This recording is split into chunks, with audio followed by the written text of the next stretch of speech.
Jesu Christa pin na hi tu chanin hi chi tarik hi zana pinge thi kan na he khapon kin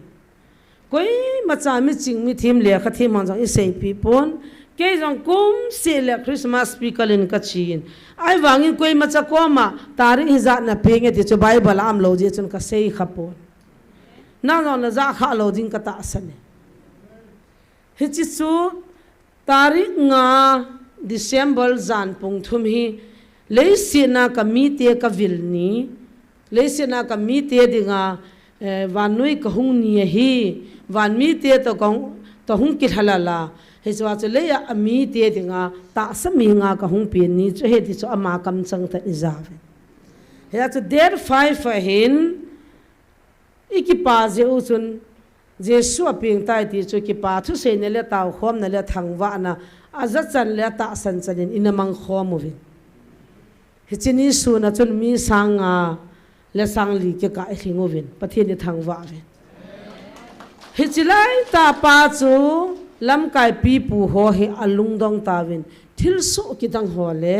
thil ki dang ho hi I ho ko mala so pon I ho ko min la ki sei pon I pi ti le chilaya chu chin khulam le thanglin se lo le GMF dai muna chu chi thu hi so ham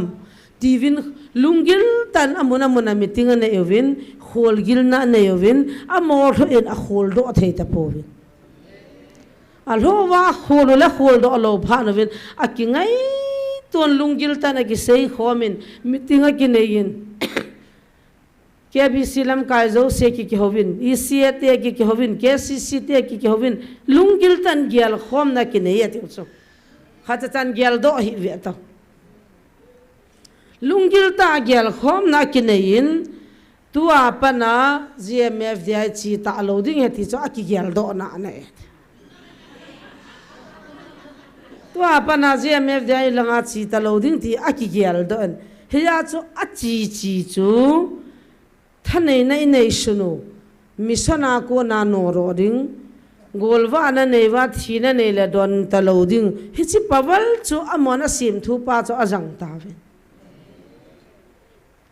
hichiwa chun alung hang tawin lekha aso tawin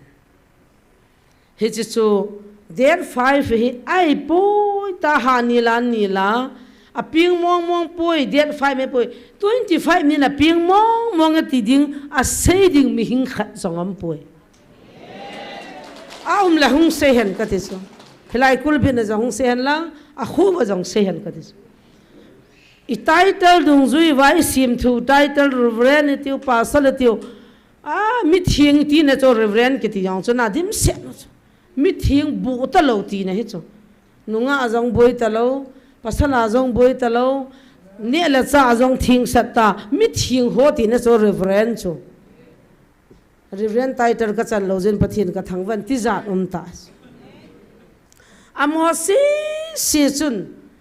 hol gil na le lungyal na ane eva ala mo si chun 25 ni za na pingong mong hetia a sing mo wale ki zui di chu tu ni chana sei kha lo piu chu ya chu Jesu pin ni chu ki manga ni khan ni Christmas ni pi ni ka ti le helaya thungai thi mo online na tuilung chop lo pa la loi ho chun video an sim kin ovin helai ta chan la doven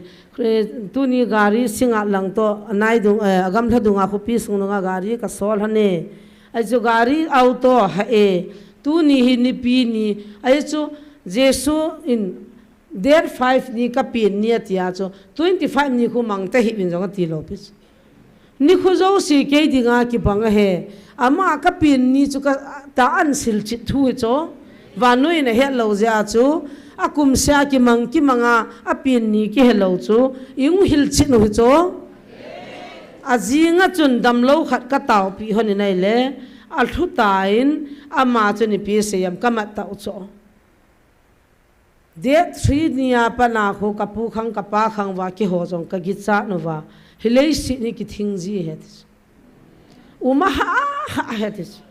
der 5 ni thil so ding ji khun der 3 nia panin hilei chung hi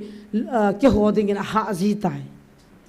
ka kyon jong koi pi nga ko hem kan he po ve tu nin ka heta ve hong ti chula thila hon ban phachin theya thilha doi hon ban het chin theiwa hung hedo otawa itirana reverend ho chun het theilo a thing sat na vel san ho chani tai het lo hi che ke sele pastor ho na demin reverend ho na demin na tikin ka de mai pui ademin ni gel hivin atiza lo nova pathin pin chomo na san jong ong phat chin hezi achi chini khoi hon kan ne wa pana kan man chu 25 December so he chi on Christo Jesu pin ni kan man sai tai mas I manu chu 25 mai ja chu Christmas ni ka ti chu Christmas ni chu man mo lo pu che me lian khom bola pathin tho ki hila April May la on le man mo lo ni kho jo si ta khan ai bang Jesu pin ni ki heta a I het ni wa chu thangwa na program ki nei thu ya ai chi wa 25 ta na ane ki nei jong lo pi 25 jong ki dem lo pi ki mang so ke chu a si he lo pi chu hi chi lai jong ane het hi mutin to nam sunga a lin hon boina nan sim naw chu hi chi Jesu pin ni ki chi chama het do pa hin na ma wa taw na namangin lang fasting ana boli nang Jesu chu na ho chu na dong tongo nan don but chu me hing jing pathian ai ja chu het khan the na nan pi di chu me taw na mang lawa laptop to notebook to oi lam khana I ta chu hin khoi manu le pi thagaw in bai pol di ham pathian hing jing pathian ni thagaw wa e ho chu me tu ni in kin kapuna ma jingin ikidem demowa ikise sinova inamudam na din khanto na di khat cham poya ya chukum heile Christmas I manuto Jesu pe ni hilchit na kan ne 25 ni Christmas hin der 5 ni hu Jesu pe ni he just on the hair within abana hin ke ni hin thilha akizol ha sai thilha le pathin thu hi pathin ni e khan polin thagao thing to thilha jong I boiwin ke ni hin thilha akizol ha sa honin thilha chona mani a hlem thatai na ti ala tu ni chanin ka pi na panin ke pa jing jong kum som thum wal ho bung upa hin alu chang na kha jong taw dam pi kha lai kalung thima ka gyal cho ki puya nang pa taw pyo ki dila za chamai the ke ho wang ei taw pi chuna ka chung wang khona tu cha te phat the ba taw pya hoi na naw pui ho jonga bola tui lu sa jonga bola ka pi na pa na ka pa jong ho bung lam ka he so ai wanga thilha mana doi ho mana tu na asu dam khat cha ka mu lo atalan hello mai the agyal na pang lo mai the ahin la anaven kin kapin tha ai lo le Jesu Christa hin na ka kisana cho thildang ka gyalo mi hon ton sot ga mal hunna hu hingam na dinga thagao mangkhat mat ding ti chuken ka tup thupi pen ke ta banga ana ping tha theilo a pin tha ding cho ka tup thupi pen ai le china pin tha na dinga Jesu Christa hin na na nei na dinga na pin tha na dinga zo kham khat chu a pin tha na dinga chu thagao thingai cho pathin thil bol thei na ngai cho hi chu khat ti lawa chu nang mani ti chu mi na pin tha sa thei ding ham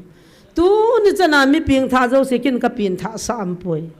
Jesu thu hing chu ka hila hi chi lagau thil bol thei na chu mi ping tha ai chu tu ni chana doi la kau satan ki man ho jong chu ka thanei na sam jang tiang ka ni lo zero ka chu tu ni a jong ka zero ran dan chu na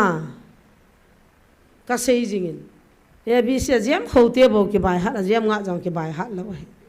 ai wangin kan nei Jesu hi ke man ka ki he ne ki chi dan jil do thei pathi nei pon sim do thei pathi nei pon khol do thei pathi jong ai poi a sa he amen koi hila ma ta san chanati koi le ke ma ei ta san chana chun kin ka bol sanga lin jong a bol de hati ki chula Jesu chu sudam thei pathi ni chula thilha sanga no do thei pathin hi chula mi chol bai dam sa thei pathin hi chula hi che Jesu mina chu na ki tong hin hi chun doi la kau satan ho kasi jini ho gam langa thila ho ya chom be ka ha sonai sona ha thamai tham lo la ki mo phun lo so mi te lap mo vintin gam danga chu huin sung ai lo le min program a si main coating iga chile a hun kwat I thona chu kwat phunga pa na ato ho chu ama la man nei ti wa piang wa lu pe wa na ki phung ji tau chu hitai kul bilanga din le a chamu bin hung tabe to la la bung vitin la hin ki li vintin bo vintin ke benian kahi ke nadia kahi ke hi kaw se ke ta ki phung ji uta chu he che phala nu langa mi pi ho chen hallelujah tang lo wai ki tho pi wa khota pe wa jesu lo pi na changin jesu lo pi na chang ta samu helanga thilo cho ka yang bol ji uta gam danga ga chin doya ga jilin ai pi pi ho ti ki no ham doi zil na tu jesu min pang lo he me tui bonga lai petrol pump ko ma doi thim pu kan ma hon kha ma au ga dong ta wai ti ka ma hona a doi le kha to akam mo mo nga jesu pang lo chu thim pu ho jong lai muna thim pu tam pi ki man he ta chu jesu nazareth jesu min apat lo pi chu doi thim hon ne no wa kidam num na aza zan ho chu satana ko na ho pa alo la diabol ni kha nang se ta so diabol ho mi hing pa ati ho khona tui lung chop lo pa ho loi kha se na he ai chol khona sim thu wa ko mo gam danga lagau gilo ho satan ho ki ma chunu chume ami ga tham ngai lo ki pe ji ta khang pop langa pa sar khailam kho annam bol na ne le na dong leo hin sei ta be tai ti ni kha jong kaga lu nan le char sunga thila ho hung peng gam taw wa ti wa ronak ti chu na va ove na mialu ka vengam poi na pathin hi alo pi ti choi hoi ta khoi sei jiu cho thila ho khun thila ti na tho zo lo piu chu chewa cho khat nu chu ta ka naw pa sar khailam je ta ka ko mai thip bi ading in tin boy la na sa zon la khoi beng ji na o hallelujah anu me ka ti le kyo ke si ho en ka ha bol bi hi ve tai ta he to ta ai ta he min tin lai sa na din thim be di thu sion la din thim be din ki tu tam de he ding de nun thu ta in ti te khoi ta bol de he ti to ken jong a hi poi tunia ei ni lai mona chi thagau gal sa na chi hin I kam jong imi jong I khudi kyang jong a bon cha kya pa kai na za ano ma hi thagau gilo e tek na bol teng le na khut jong ngai hi atina ding cha khen chiwa chun chila ho kan mat le ni tu kitinu hen a saman lui ha luan pe chu mi tam zon get mai lang hun mai lang ju jiu ta chu na chi tau zau ti la chi ji tau chu a pot na di mun ke holo ai chinu chun khailam chon chu a luan pe an chu hum jam ke kom langa hey moti tau la ta ko no ro la ta go atin chiwa cha mai chang lai ta ji sum min ta kho be le za cho da ha chu ai cha pa na ho khot bi e te ma an ju ta cho ga nau pa chan ju ta cho ke cho mi thau nu no ro loi na tau pi loi ne ta in dal a cho ji shumina ka pho la la chana lu ti na pe na mang cha po ta anu ma nom ji na chil ho in yang bola in mat kho anu na ta khan ve toi mel ma wai ja satan gal sat hiu cho satan de kido hiu cho ta sansa te iti ka pui mang dham ta program za na gono ka do azius zual hem alhep loyo no chi zo alhep loyo ai lo le lunghana ke lisana achi chom ma to vai ke hom ji vetis hi che ho che ki manjia ki ho pia asunga thilha to ki no do apathin ki ho sa agim nei the pathin tai tom pathin do tu na sun neu bang khu ki man la na sata vet asunga na to ho ki tam ditas ki som la ki ni be he des pathin phasa ni khu khalong ki man na vet pathin tai tom pathin do dal he cho pathin tai tom pathin do dal he hita banga khu malaya lam kai ho miching ho ai lo le ho hi ho chun hi chiwa zon te pital te na to chu alona ji he lo phawa am ho da na he mi kan le le chu tuna reverend hona ta bol ta bangwa he na athane na pa pawal so cha bol ho chu hi chi chun ta san khat akan zo lo ding akan ho cha pa kai nan le kan pha le I pi so mi nam wa ne ve ta lai na no ma am chai ya cha thilha na ki ha se na ti chana zo sei la number 1 thilha na va aboi pi doi la kau isung wa ho chu ta sanjala ke ni janam ka feel the han ta chu ke level respond chu ki he thei chu me hilai mun jong ka sep chil de he ti chala pathian ha se ma sep chil chu me tu na common hoi lo lo thanglin se na je nei lo da ham I pi na nga ham ti ho ai lu la chin kholam nung na zui ham ipira na ki han lo na ki wa ipira ngai ten tin te ho koi madang hello pi chume hilaya ko na pa kai na siap do ho amin ho number ho ka screen su je na ka ko na ka che nga ka va jiu le ai chilai mu na suboi dinga judo na hu ho ki de ya nu te ko ma za kha janien ki thumo la ya taw na manga hung ki le ho taw pe le mi sa khaw so asum gu ho he theva mobile khil ha chang ho a thiam ho cha se ne hilai mani ha he na he ke ho jang ha he na he no hi chi chulanga ho command di lo wan pi ti za no mam thei che me anin ka ke se le na tiu za di bos kam mat hona ka tu hona sunga thilha doim ho ka no hon ho ama ta ka on hi ho jang chu hilai mun dal ha ta tang ka ti ke wang no ho ko makam no me ai wang a ha chu hiwa so the kai po we a sai lai mun hi anom he adam na pa ja chu I piam thep na khat ni hon hi ya ni khat ni chung in tiang la nom lo pi chu kaw ma ta kaw ho na kaw khat nu de de chu kam mat hon ha sa chu chi ta ni til chi lo ke ni ka mai hon in sunga ka du hon le veranda la nga po veranda ka to hon la tom la nga chi I vet ngam hon lo acting za za na bol chu ni la ai acting an bol ni acting bol jong ka ha ma do hon chu ka tu in tin tu ni la ai na sunga thila ta lo nang ma ma nai ta ni bia na sei nom kan ti la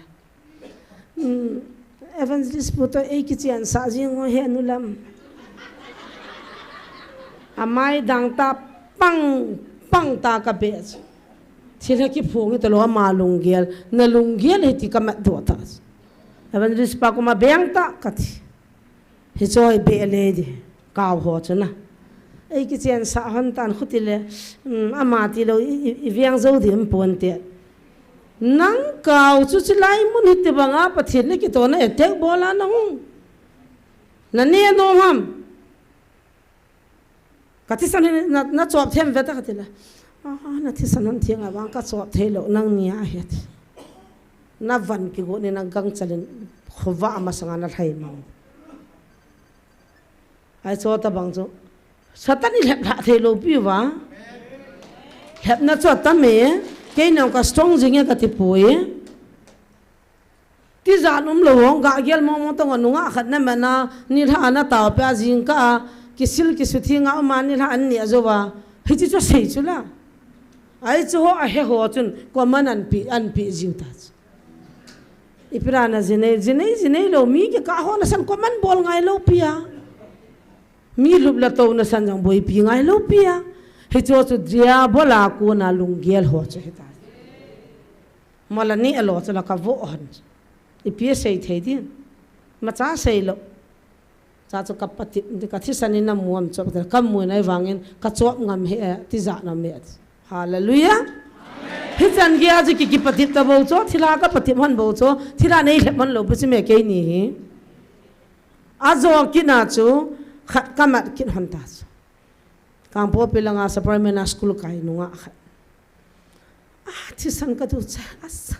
tu in ka tian chi vain pi chu I hen ki hen khat min ka cha the he ka to khom pi han min ji ho asal so jo sekan ku ke ba kaung ki ko tu wa kan ve so la na cha pa thi san ho hat wala ka du chai ka lu na thei de mi thum bo me ka u cha pa sei min zoi to ke cha pa to khat ba so chun lut thei nge thi sano hoi wa le amo gi cha nu ai wangin tu tun lut na ding bai khat langa taw na ngai cha to ho khat au me ti pana ka pui hana evangelist poto ka chi pian le bo mo la ho glucose ki khai khat ana jaw ani dang alai kho taw na in an hi cho taw na nga ho na than bu an ki so ha cha hi che wa pa so ngain alut nu me na ho zo sin nei mu lo wa min na su na lai ho kan ka mu thei ve lut na mo lut na thei ka he ve ke ni su na lut thei dam te la lut thei pu nge sa kan bol cha hon san nu me ai chu chun komanan pi jiu hi cho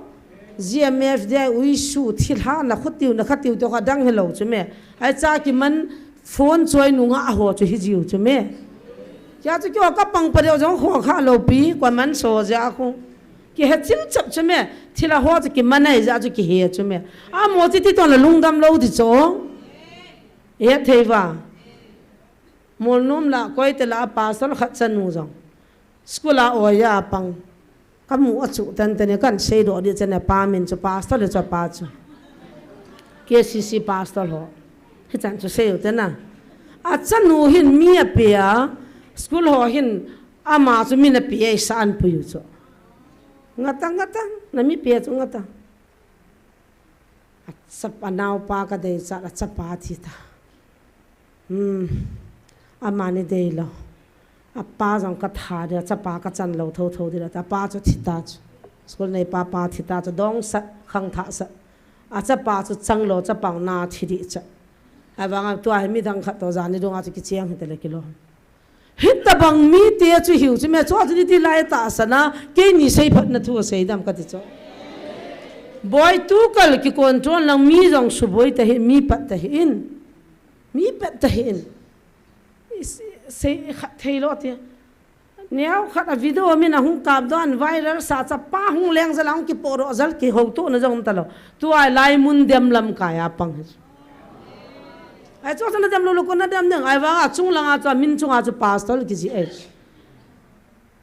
itan gem khana lam kai hon thil ho chu het nom ne ho hu chu ki ho thei chu me ki mo dem ngai lo pu chu me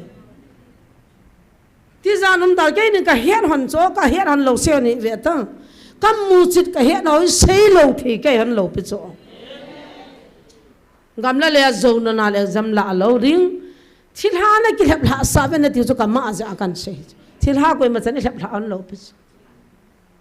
pasal khanin a zo an bola ka ki taw sa le in tham hanin in swan lu go hanin ke ama ja bol thu chu me bol thu diabol sun neu loi ho bo chu me gapan bol thu ke le hon mi som na mi lin sun neu tha ding ho la ta sim thu bol thu sim thu zo la nar ki chu diabola a ho pa wa a satan pa he cho yo nazare jesu hing ho ten hi cho ki bol ngai lo pe chu me koi ma cha cha da sa sam ki son lu ngai lo ni sia taw na ta jong ja ni ngau ham tam pi ni ngau ko la ki chai chela ka taw pi hon diu la nga pha ka manun ja taw na ngai chong ki pa mi ni nga oven ni sia so ma za ki taw pi a thil ha sang a jan yang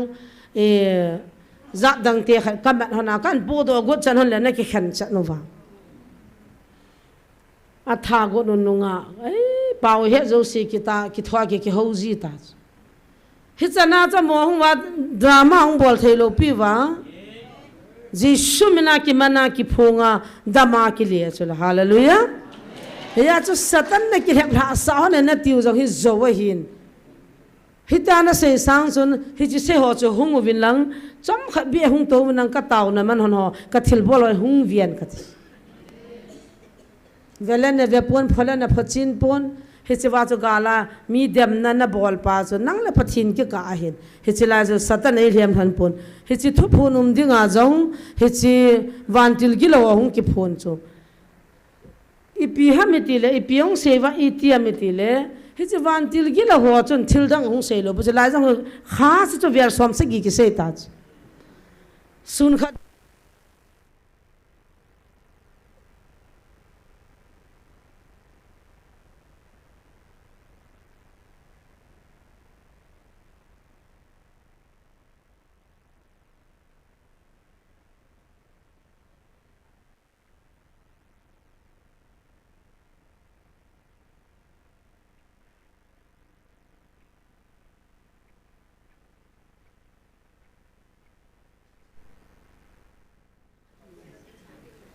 ilai no hi automatic thei la hoi di na ki ha save ati na point pa he thu ki khan sei ta ding to April 16 ni cho nai ahung pat na chu ai le 20 nia hi 27 nia hi PSAM hita he suna he lai ka ki jam in sunga ka ki jam ma hi le kan go te hen na u jang zu nge te chu ke chu ka ki jam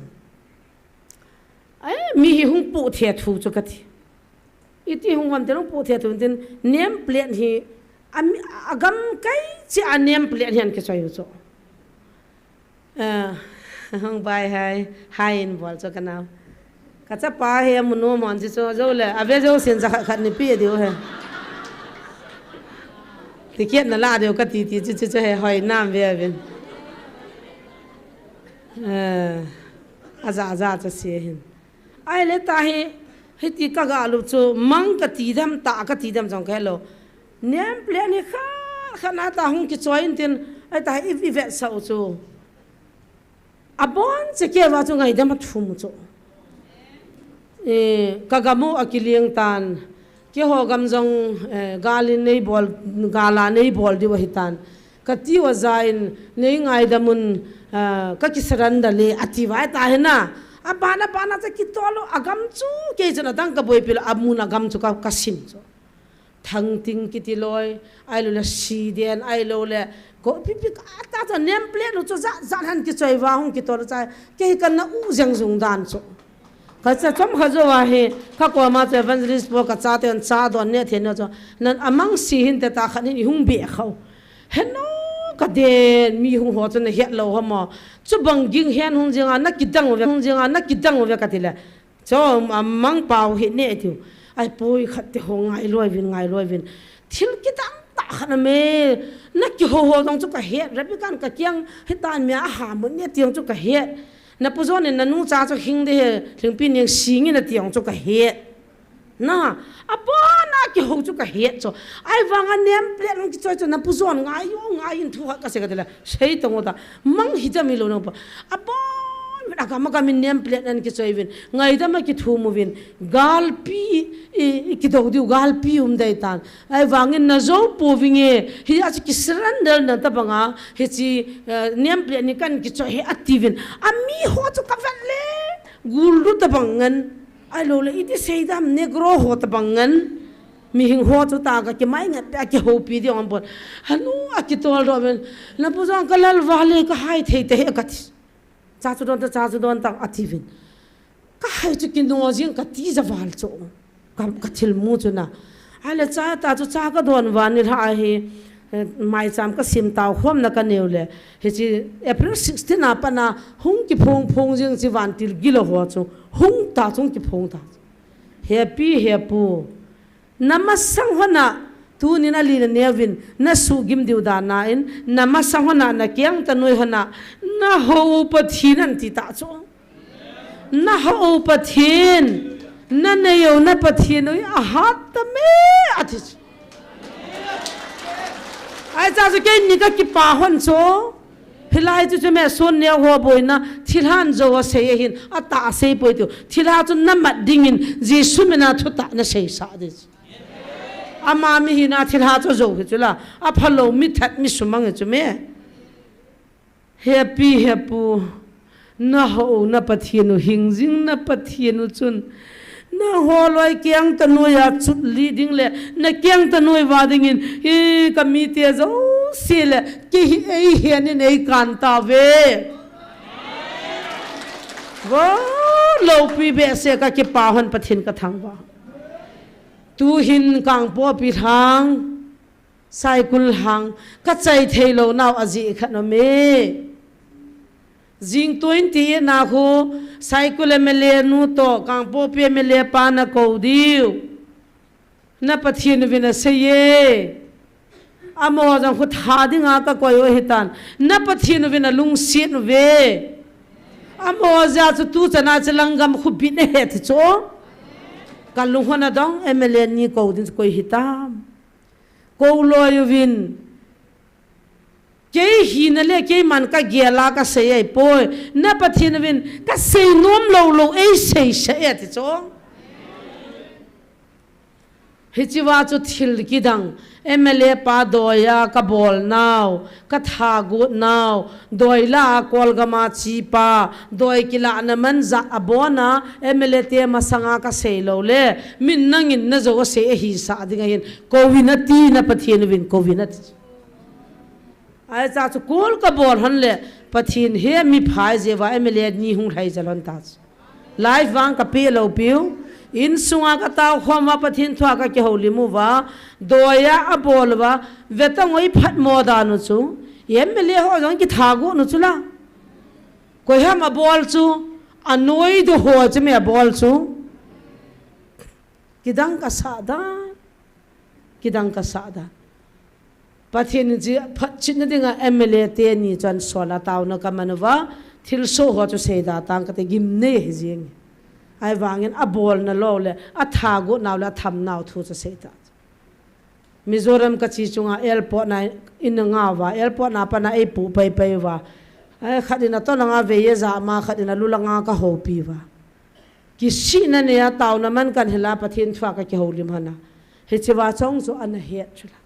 a thiringa umai tan ka thagu noi ta hichinia pathin hinna ki sanja cha lo na ji ki he ni wa ka da la we kidang mong MLA pa hin khu cha hu do taw pathin hichan ge cha sei china a khat pa jong kap jing ta cha mit thilong jing ta a kidang e pakaya this thil so tam pi ma he phat chit tam pi ki sei do lo lai he dam na di bono hi chi chu iti da na ke ni thila nei thap la hon dam ka ti cho ka kyang noi hona chut pha dinga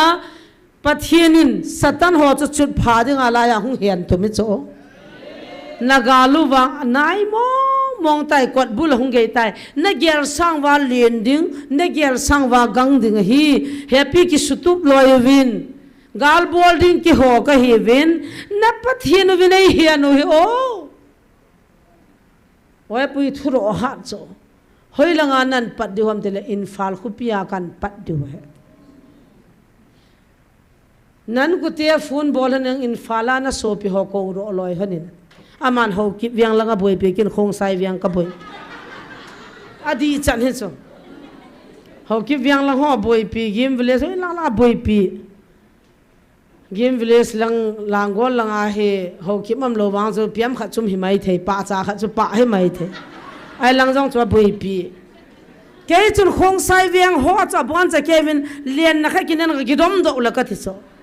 khong sai ho ki chi sa la nga he amo sanga ching mi hingum talo a ching mong Bible thu lo ha se le na ngai leo chun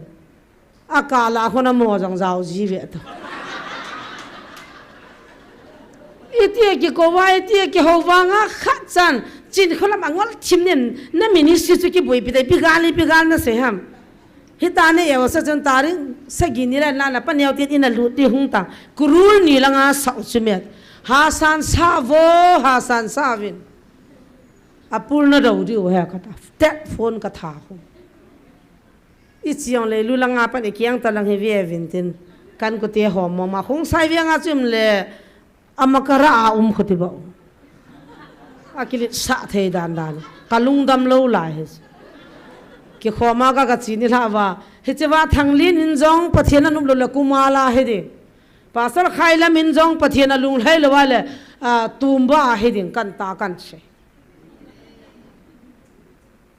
ki chuwa mai thona san ki that liu chele in honom thei wala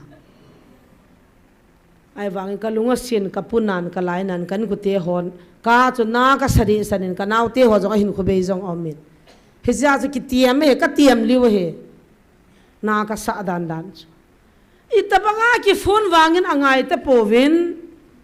tu nin MLA pa cha pa kharin chi chu anaza in an he in avan se ki pun ki tup ten a kho thing lang kho chana na chi mang ta tu nin agan the yo sena ma cha bel ta ve hallelujah pathin ka thang wa hoi ta YouTube he na vet ni cho mai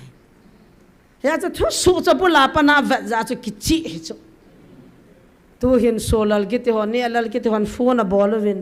al he movin azinu ko ma jang khun I ppm khada sevin ke ni hin doya bola chi si khung do theloi tai chi mong hi vin ativin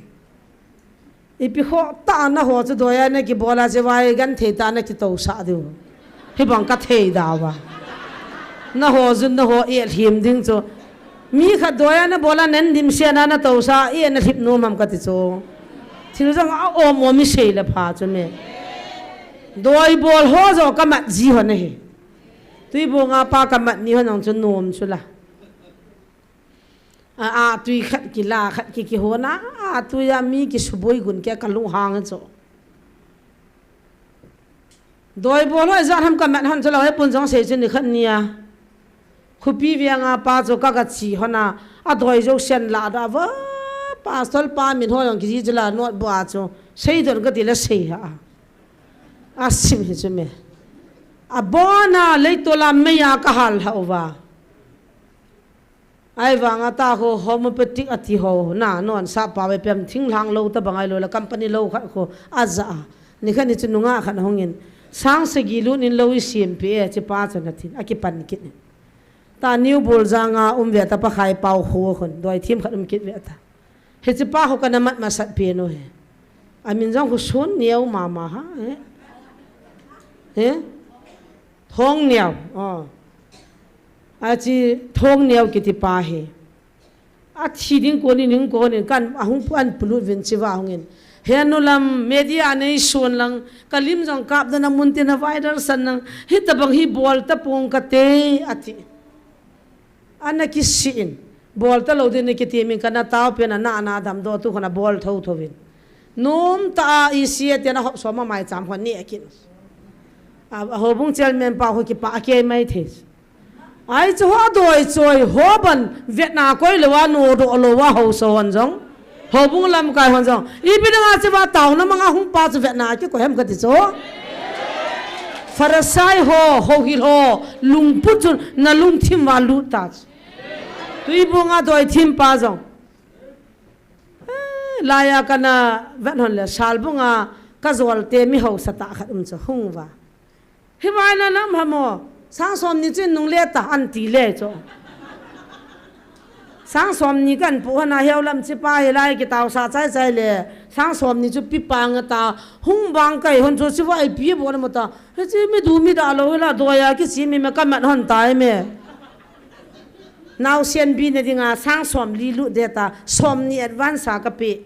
som ni tai kan pu he ka pi pa hon de ai wa ke yong I pi di ken hon he mo chu ka taw pi la na wong chu dam ta a thim pu pa pi dinga som nian pi be che ke ni chu pi le ki lo mi pi ken hon lo som nga ham kha chu mai cham bo ma cha ko he na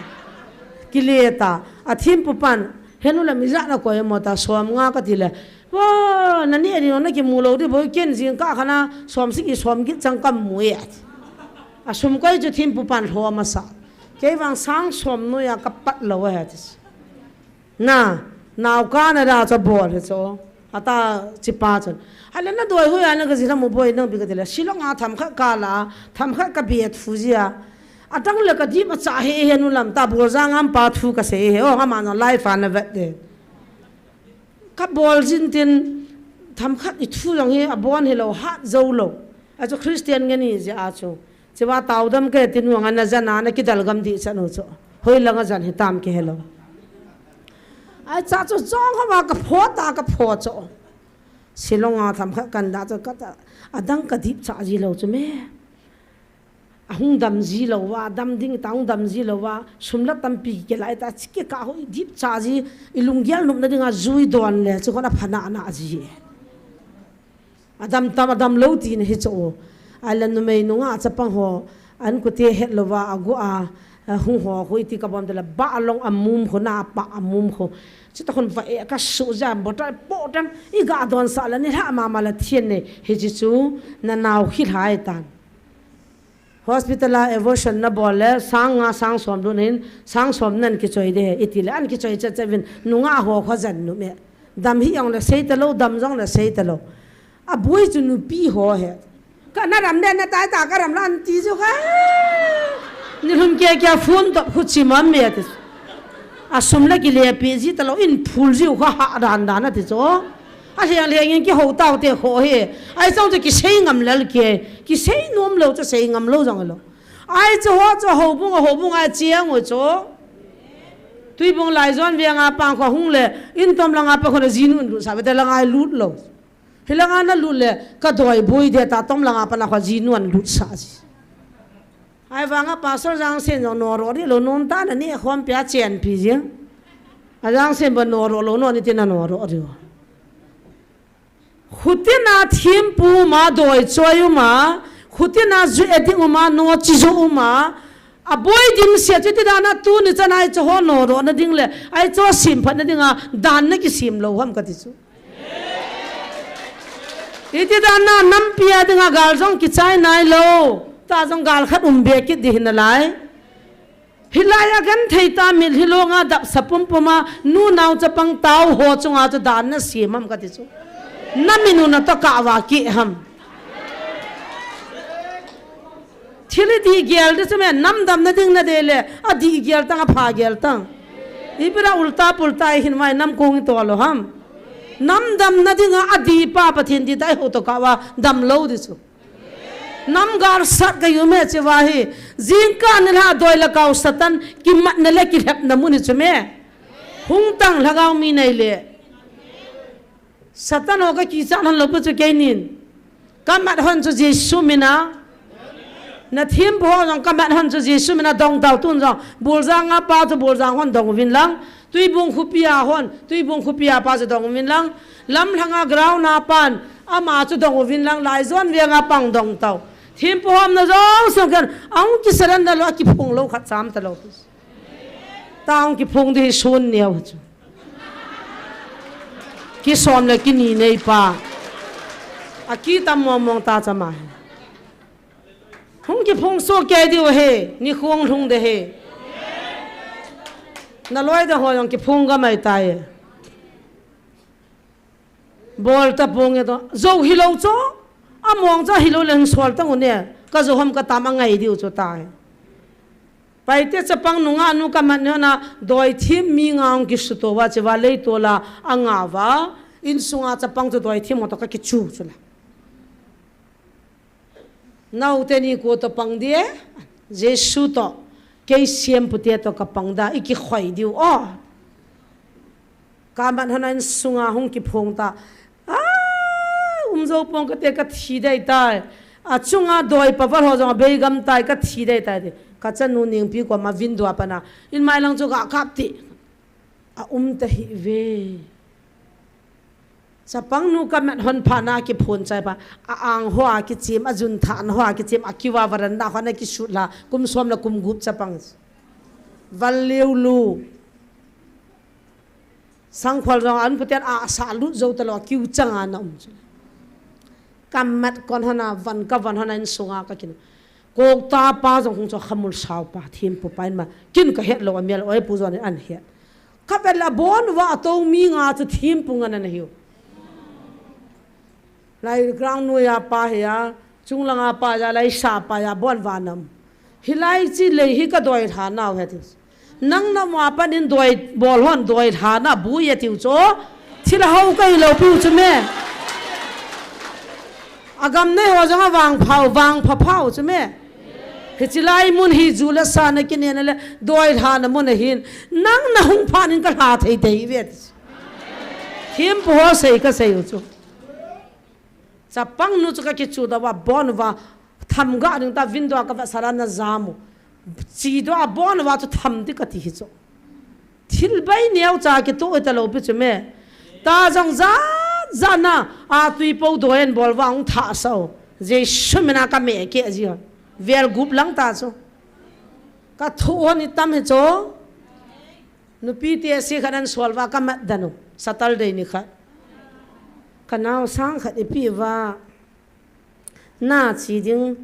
a tui thing ka nei sun na tha na da na don din na ti ding hita to na sei de ta in sol wa lang i mu pha na ki thing ta hi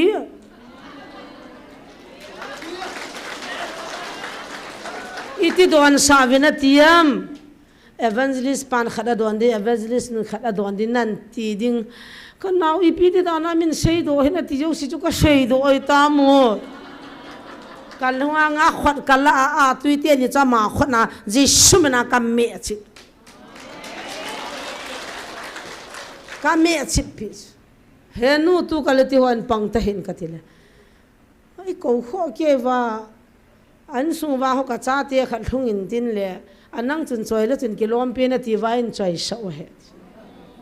ipi tinga ale ipi ti ki ho bam ka tile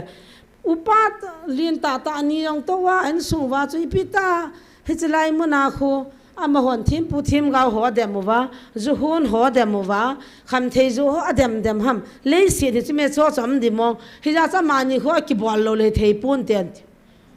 koi ma cha ko ma ka sei do hon lo zana kaw liang paung ki phu na chu pian sei tam tu zan jong le nu mei na gin cha hon lo khanin mien pu ding chi twitter an ne honin an ti ding na du pin kol bu to mai no an pu ding ne hon hi in na aje tu ki ho thil bol hi je chun koi ma chan na sei pi pon te na pathin win sei pi hon ta kan sei pi nei hone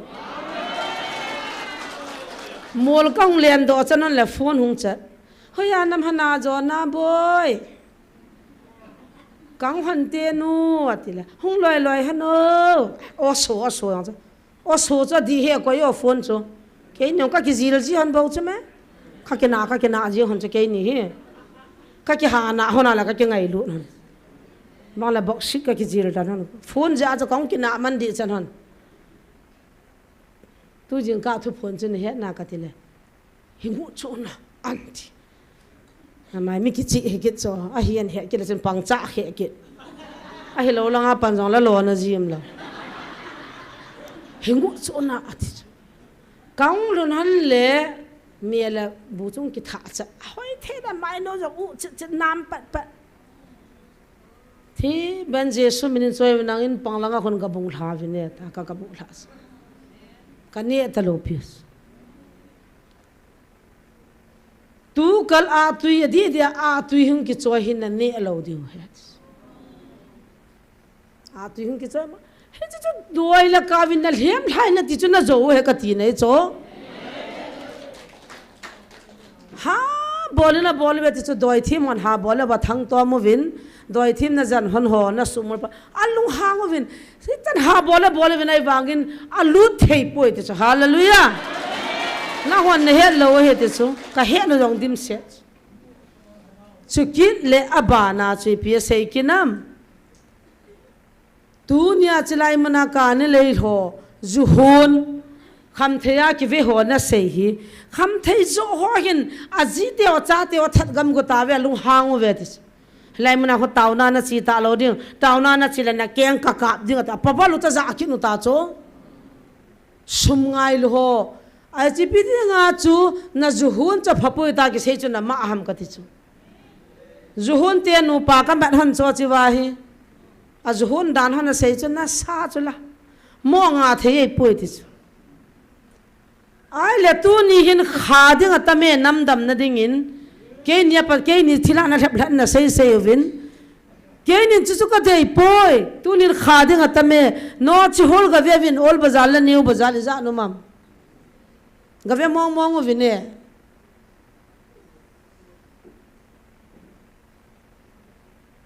ho bung mi cho ma ho khu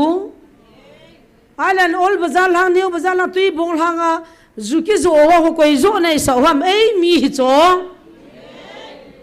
zu zo hon hop so mai zaman pi khu ti da na ho bunga na ri simam ka ti chu zu zo se khu na thi na man na ki veta lo de na zu zo na nga de nam si pe ho lo la lam kai ho ko ma suma suna zo hi di cho hi chu thu pi lo ho bung lam kai hon dan na pi wa thi na man na nei ni le na ki vui lo ding hi ta tu na taw na manga chi ho sei ta bang wa khu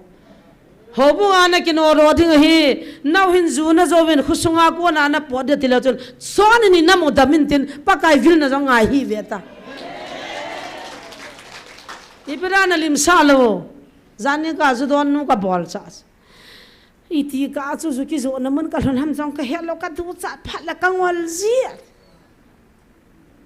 na zong thu chu jang tango pasal na don banam kita nang ipiong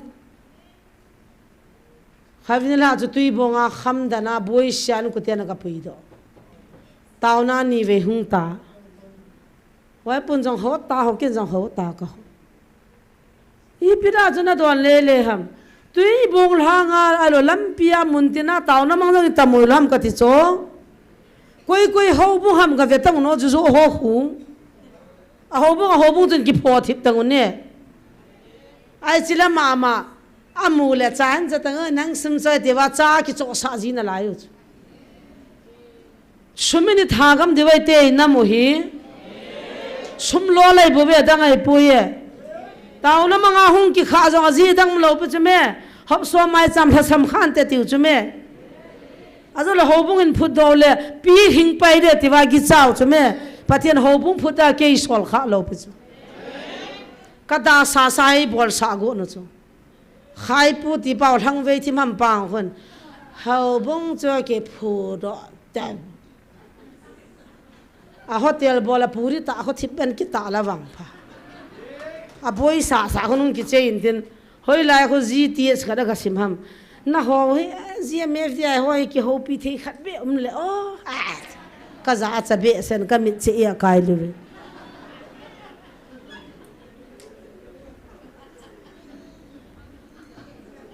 i o kat ki he de hi na be ma am de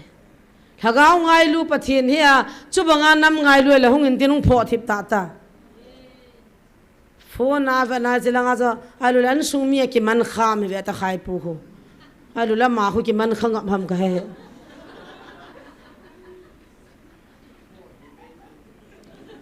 tu nin ju zo ho alu no chi zo ho kham thei ne ho bazar lunga wa de nga ki zo ho khu tu nin ho bung hon man tu mutin sutu mutin pin tha sau hitin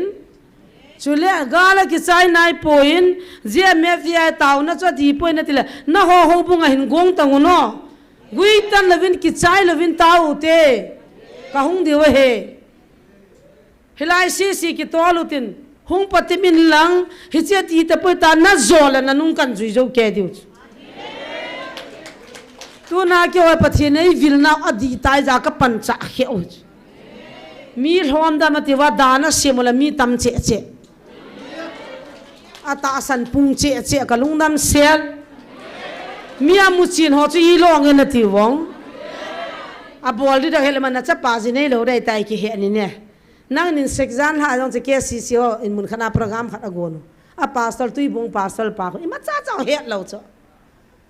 na nu pa na pindan ki chen na bol thien lo ri ta la nang ni pi hi pindan ki chen cho thu pi ke he lo pi ki ngai lu tai ki chen khom la thu pi hi jing nang in na ga han do se cho thu pi hi lo pi ikilit sa thei da nim chan thi ma am cho a chi pa sal khat pa jin pi se ki nam ke wang adang jong kapun hi a khulai mu na thira ki thap la sa na nam se pai ho mi ka bli sa gon han khu athi nam se pai ho ko ma chu kal ha cha ho ting golin ga ko vi ne ati anup lo le thisana jong na ko de ati chu ai wanga ps in itia ko wam su lai silpia ko a thingan reverend ngana je wa cho aza a ngai lu na cha a oma puri la a ko wa ani sa pa kai ko ma chi taw te hung phachin ta ven ta su lai silpia ko pu ps na ko khil ja jong bui hung e na hung am jong la lu han jong la kho he akati tiếng golin kovin lang adawale thisana jong ko the hi chin nam hi aman thai ding pathian num poi ti chula amain mi pha pathian he hin sut lai silpia ko puri ong ni changa ne ave ti chula ha ne thei dan dan reverend on ko channel hai manga ti sian te kom lang na bela aji chaman fore na sum tam pi boi pi mi cho a het diu chu ti sen te dong leo chu refuse ho really mam ho hi pa lima kap do wa ki wa na ne bu chu me sum tam pita ho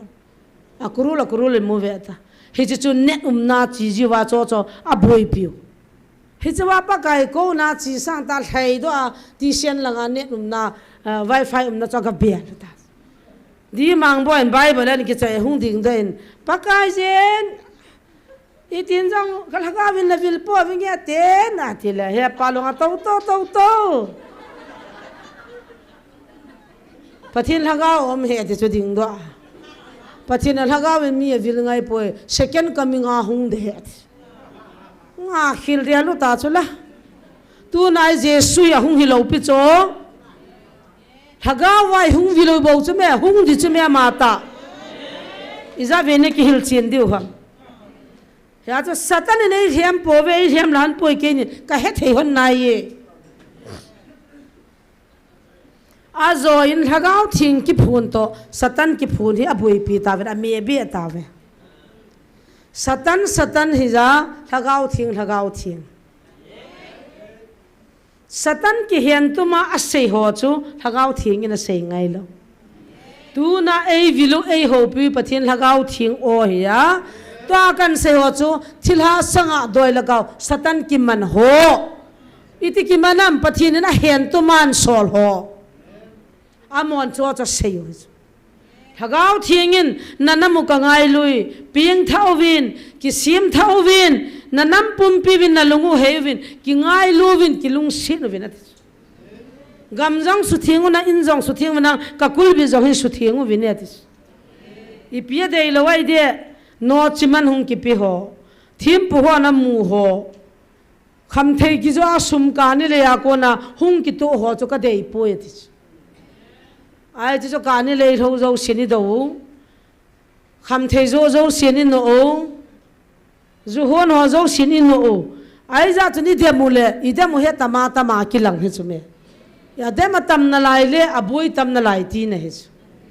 I ho chang in lung halawa taw na ha manai man pi di lung halawa taw pi di chu helaya jinu taw na manga chi la kyang kap go ama chi ti taw am te la taw thelo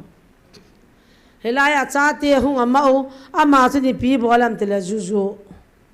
anang ho bia chu vetan the hi vinang na ki zuyu le ki ti hi cho hi chu cha te naw te mutalo tu na het chi no agil ki la dang sa ni khani tui bonga pana nunga chapang ho hung cho lampia anu na chanu mu pha na cha mat tana chira ho na na chi lo re ta chanu cha mat tan cho a chanu in nang la ka pan na judon na nga to ka in hichin sunga dam nam ponte thila hoi hoi vin gmf dia hu pathin ki ho na he anu ai ta cha ho pis nan la ka pan zu na do na gmf dia ya thilha me na ti hon cho adi po I ho in zo ai thilha u me in sungdam na dinga nam pia dinga taw na ma chicken na za da la chi da ta na cha te tu na pa na ki ho si song zu don ka ki jil di wai ta nu la pa na ball di he hai ta in ho pia hung ka cho henulam kan sungu ti tam kanu la pan zu don jong la kho sa pon te zu don japang jabe ho idayam jong la pho han poit ama sangai anau nu hai ja che he ati ji ati jo kanun a cha ti ong cha zu hita chu chi mi nu chu na a cha te cha zu hita zu don pa chun sanga pe na cha nu chu lu pion la kho sa ta he bet ai wanga ji me ve chu thil ha ho he ati ai tingan jo bo chu pu na lo de bo chule kapuna ke ain le ma khong lang lang molding ki ti ho le ma khong ki ti ho hi kem kruset ka ga ha bol hilaya pathin talana na pe pastor lam ngam hin khulang thang kho phone bolina ga ho pin second kaminga jesu hung de ta hung he jesu e pe na ta san hi win atila ta san tam pi pul ta ve kau pa jing jong kau sei khulun jing jong aza jong le anaki ngai ton tin taw na namang tin al naw nu ke man a khusunga zu kham kem ka ga bola hobung revival kem ka ga bola mi zat ping tha am kin ka he ne boy ipithu mam ti yong in dong pon sei khulun ho sapuin suma mutan ina ki san ho satana le aman jong thagau lam lu sanga ta salam dan ho boi pita ata san ho zal ham khat chunga dana tangin aki thu he danin pa sallam ngam hin a ho pi in jesu chu ta hung nai lo ding hi a hung pha nai nai poi second coming le hung de thil hai bo ve zo wei bo ve tin ana tir si nei le ka so pi pa soi khulu ni a back slide tan ka pun a the ke wang kam khat be in dong na ka tis boy thir su I pi ham ho bung khu sunga ke mi za ve ka ga bola isan ge pan ka gal ham a he ka pu na le ya cha man da na ta la zin ve ho chu gi cha de we phat chit na ngai in het chit na ngai ne pa salam huam chu cha ko na jam hi het ngai tang cigarette chep na lai anup le anup no mam na lai thu pi lo he ku wa ta cigarette ke khen lo ho thu chu la dai molding an nga kha ka taw pi hanin evangelist ponite dana no mei pi kam san lang lu ne matile pastor pa ka kho wa to lai zal da choi sor jinga kin jong ka ni ro ai tai ai cha ma thu cha lo wa lagao cha ka ki mana ke thu cha la lo ta wa pathin do ngai hau son jong dan mo ta hevin na ngau le sit ko no jong fit li la fit gu bo na chan deu bo chu chau ki dal na hi ve tunin hau so ho kan ti me pa te ho pu te ho zania pum chang kya ko pa thu simi se jela na khu kon pa mul kon pa chu mul ko na pama nal pa chu adam ta na hi le ho bung lam kai ho lu hang ta ve isi lam kai ho lu hang ta ve ipiding adam ham ipiding a ki sudam ham o nang chun tau pin nang sudam tang o don lo dai lo an koi wa ni la le na ka to wa beri na che wa ko ma jan kha na ka to pi changai lu an ki gyal hi lo pi chume adam nom pa chu dam nom hi cho je me dai mun adam tan atinal de do pa ki leta zani khabini chana u pa hina man khusunga ko na no do dinga tivin na satan ho na to han presa bol tavin ho sapu chunga mul kon ho sapu chunga ki pa thu sei de iti dana akino do go na ji chu ka vet le adam to taw na manga chi ja no ro ding ki ti chu pathian lung hlai di nam kino ro ra tan te tin no ro hi lai amala man study nei ngai chu na ipija no don khusunga nu me ya zon pi ham khusunga zu ham zu khama ki tom jing ham hoin kai lo bia hobu mi pi te ta ki do ham chi chela no ro thei jo khusunga to a cho a pha adam ji a no ro di ibira lai khu go dam nahi ibira lai khu na ka ki taw sa dam nahi chi ja chu na ki no ro rai tai hau sa pu dinga cho thutan ha cho a phai la ji lut ngai cho pathini na mu chu me tu na chi te hi ka no do na ding phai la nei te di cho khusunga ko na ki no do de ta na mo in thumi ka no do na ding a ji chu adam ji wa ka lu hanga ka no do hi hau sa jo sen lung gyal nei te ka ti chu pakai lunga hai lo le tu agal pi sanga khong lung dingin tu na nom ta na hau sa jo sen na da la de chu gam nei pa ka pa hi chu alung han pha le phaji lo pi chu naga min gyal hi ta hau son pan la ta wa hau la cha ho no na su di diu ke ho la hau so ho la job ka ni ka to ka zu to ka nunga to ka boivin na ho la cha ho bi achivin ti tangu no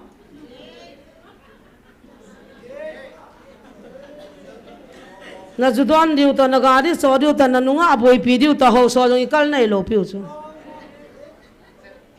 agam nei dana na ki ke wan na ki sau chi pia pang dam pathin bel tang pathin ka gama he ti chu nagama ti lo pi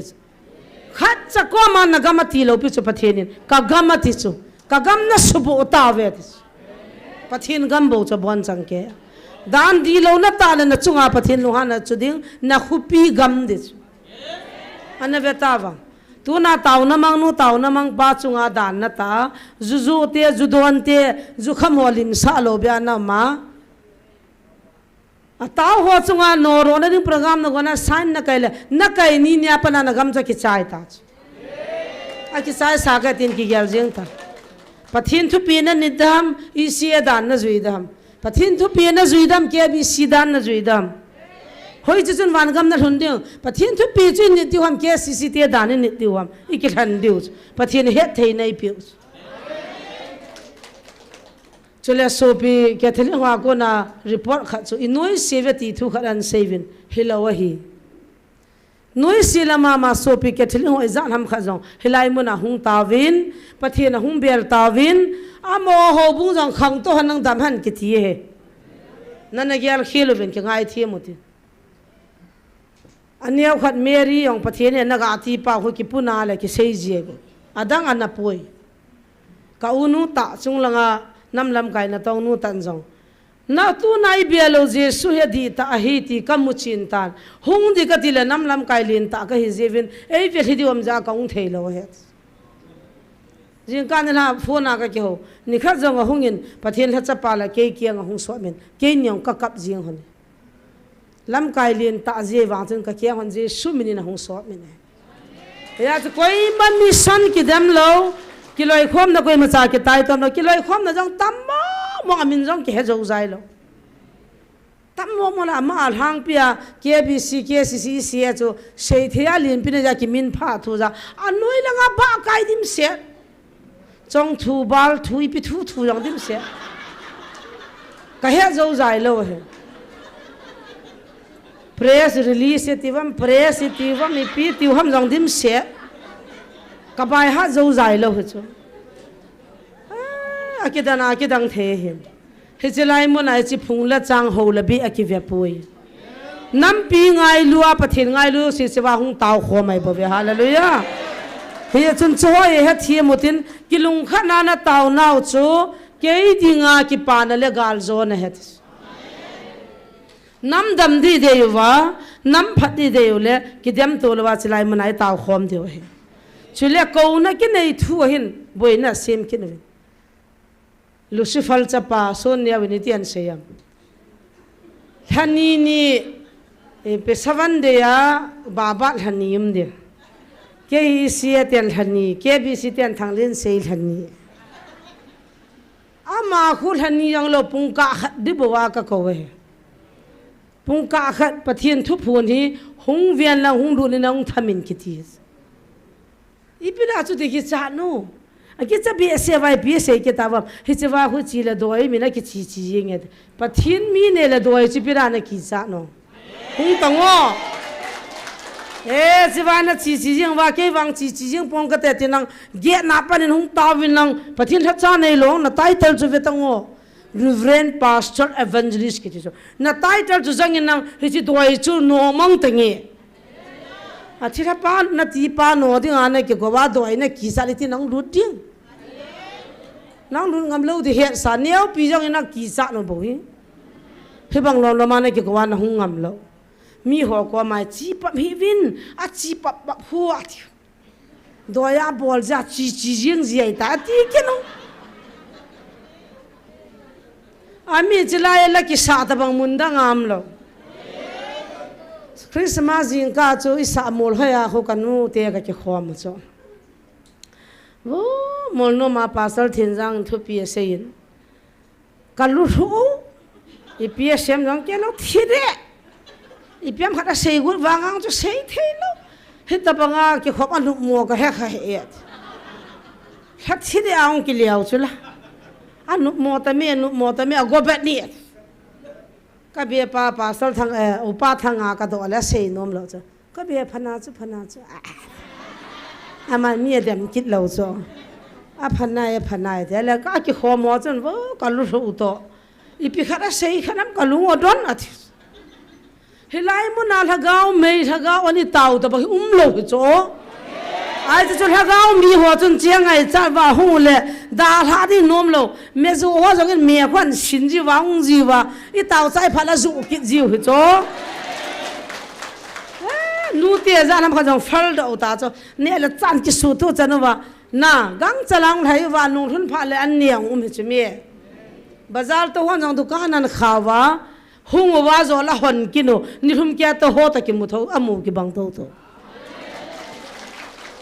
he chi sai ta pa zo lungu dong ki ni na hi le do ya bol hi chin khulamin atikit ka sei chi mai pi kho ta mi za ni do ya ki bol hi na ki to sa sai bang ka thei da ta hin he na wam ka pilin na bebe mumam be ami chasi siung ding ta diwa khub lena bebem ning cha hoya utawam hunglo noi langa lum jang vintin am ho chungai blind ho chungai ta dana ta cho lena jong hi hilai mana tu lana sana chi chi la hobunga banana ki koire tan phone mit chahon mit hilong liwa ruvren ho dinga tauna manus pakai kalam kai ho min o chogam tan khuhin musan tiwa taw chela tau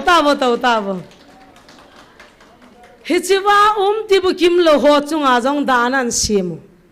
nanula na pa ki yang bol rehi kinoro rehi nanau pa pasol hi nanga rehi nang chiwa chuna chilati amo han miuza cho mi chona nui san cho tu ni chanwa reverend pastor hizat hobung hiti ti muwa tibu kimlo mi chol bai ho ding ti dana khat chan hom na bol lo ham tu na chana mi chol bai ho iti dana an kam kha jong nei ne sa lo ham tiu iti dana mi chol bai ho dinga kum sel christmas na manwa kyang mo cha chani cho pi lo ham tu na taw na kamana hiwa ka khomwa pathin ka thangba wa pathin wa choila ka sauju ipiti dana hobu hon na ma oham ti ta akhuti la hobung ki ti pathinai poi mi cho sei kan sei sim thu hobung hoin pathinam poi ti kamuchin tai pakai aminu ha sa na ti wa taw na manu mi cho na san su boi da go no ta cha su gi mutas nam sa talo ding na chi talo diu hi akhutila na chungwa dan ki tang de kyo an chiwa ka ho hi pathine su na jana ka wa cha yo ka thangwa wi pathine hi kanun pathin thu se khu bible a pathin thu se hi tiu a he chil chap mo mit cho hin hai china san hin su boi the mission ho bung ki ti cho pathina o me au me pathina o me pathin in vel mai hen ne ki tham naw ki bol naw anasal he atan zat da ho mei ho new sana su na jana iki ka thu ki thang ta hola le khathi ma ki gela chinga ki gel mei ho ta relation nei na lai jong i mu chu me thu phonam til nya chilaya cid khanong lu ne no do vo antia kenin ka ven hon le ki he chat ta mi pi po do sawa ACID pa jana in langa ki jut phana hung nung lu tawin la yang phia cha phone ta han bol pheina lai tu na chilai mun do walam kaya pang acha tyong kham thia thigam de ta nup la zu anup la ne au hilai relief ke ma mai thei ho chu sen dal ga chopiu sa ga chopiu nga ga chopiu ga thau I ho langa relief ke ma mo chu khat cha pi kha lo hita bang chu mai pha ki hola line sima iki kau thu thu phai langa mi dim set na lai lam za thang le loi ho ti taute hita bang nam mi te chu hina lai cho ita cho chi su di thelom ni zau chalong hi chu khoi lo mai thei pathin ho lon iki ka thu niu sa bol le le hu za cha num lo wong ai chong puna thei lo chun nam ka ngai lui ti chu zo hita sei de ta me tu ni wang kalung ha mo monge hi bang lom loma pathini ngai lu wa ipi ti le hi ta hai buyo ham Christmas thung phaten nang an heutin sang kholeng kya ho dom le levin diabol satan ki hla sa hon na ti jong an ngai wen satan nei hem honai pun ke ni jan satan chu kam na tu ni lhagau thing ki phona pathin lagawin ki ngai lu la ki lung se di nama dinga ase hi khacha haim ta pove ase ngai ase ya tikit nana mo ka sim tup ta ka dal ha lo de anning a mi hi su boya su gi chana khusunga chen dan to hobung dan sim thua kana mi hi sol ta lo din na ti wahin lhagau mi tian chi cho pal ki ha asa pove hilai sena special nang ni vuilo la sun ki vuina di ha ngai ta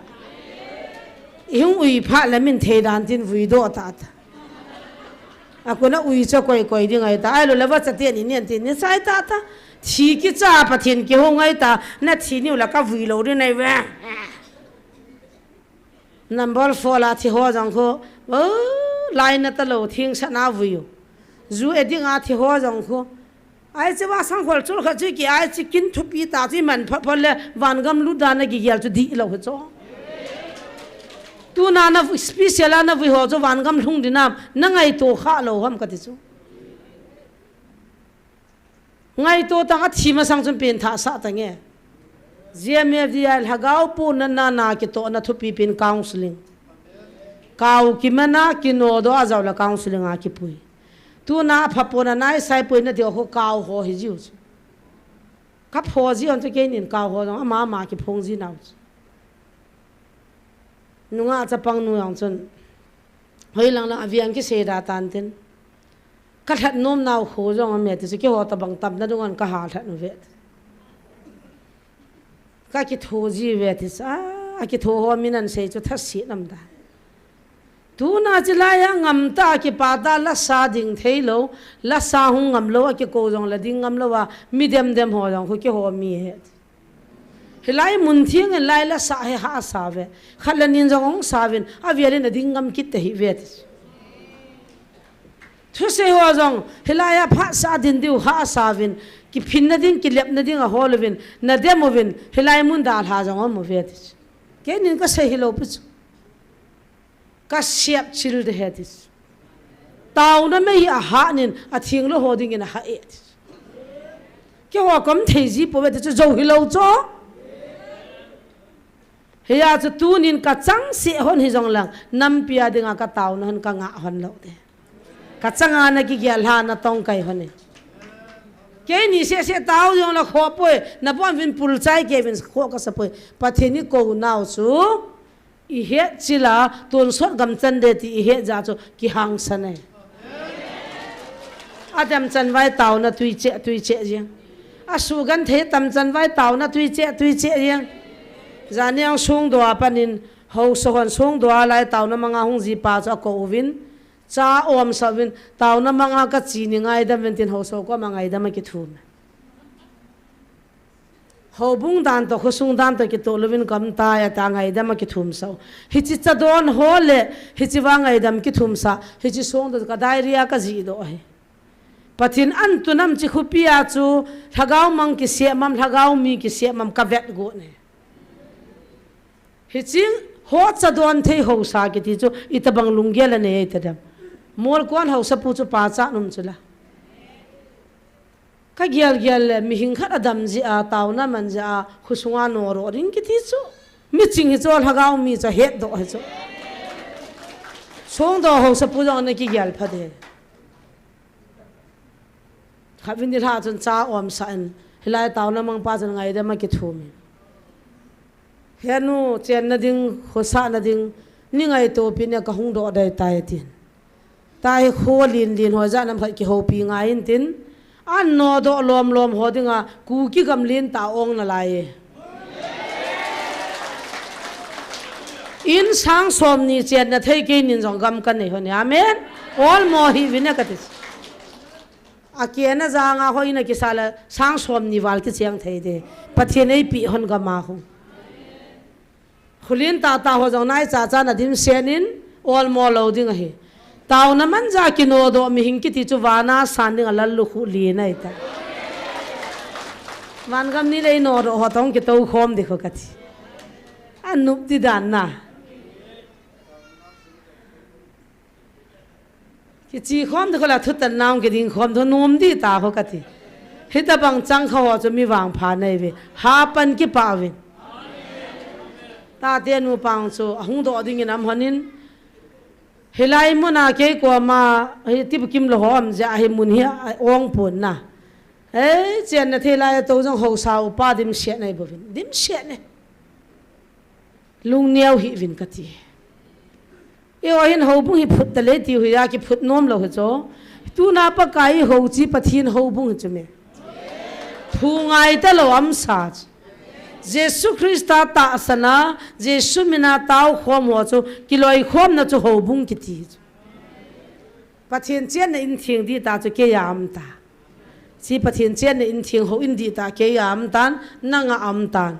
hi cho si kiloi khom na in chu ho in ti we khuna ki sa ho in hi ji khuna ki sa ho in chu i dal hala bong kul hi ji phai langa ho in ho ko ke vele kel cho ho bong ho kul ta ve to ho in ta lo pi chula awang pakai ho in di ta chi hi mang thei lo koi ma cha na su mang thei lo koi ma cha na la do thei lo pathin ho in he chi hi chi nei jun pathin thang van lang hi chi ho in a chu pakai te na ki ho jing ke chu ho in kai nei chula JMF dai ho in kai nei ve na ho in na pakai ta chun na ki ho jing he amen ho in di tai nei na ve khuna ki sahon ki ka la kho po ye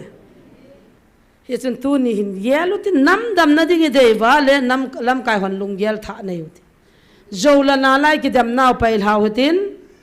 hi chi JMF dai mona pakai ni hung vil naw he lung se tan avelen athan hin sei kin in kate zanin ke bi sia I pau to lam kai lin pin pa chu mi khata ki hovin adang zo si chu ka het him nan mina seile achi ho si hu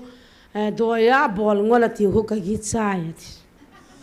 ke bi sa lin pin pa gi cha la dang hoi te ta ding isi alin pin pa ni pi se kinam ahi wa kho chi chiule sum hlom le ho bung thi de hi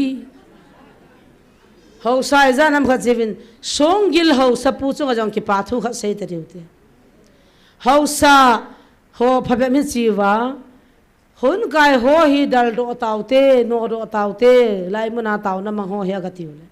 song gil ho sapuni te don bunam aju ne aju don ho number fol zo lo changa ki ve ho ban ki no ro khalwa a taw na ma ho chi ti no ro ri ho mati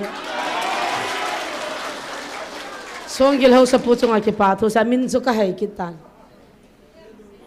zel hung dim pa zel hung dim chunga ki pa thu se je na chuna ahung lo thu pi lo ni danga ma jong program sil ka u chana ka lam kho mana ka taw khom han kem si jong da tipu kim lo hotil khowa taw na man pi apang a hin tu chung thu pho na he I si lang alam kai khada tu le o kha hin tin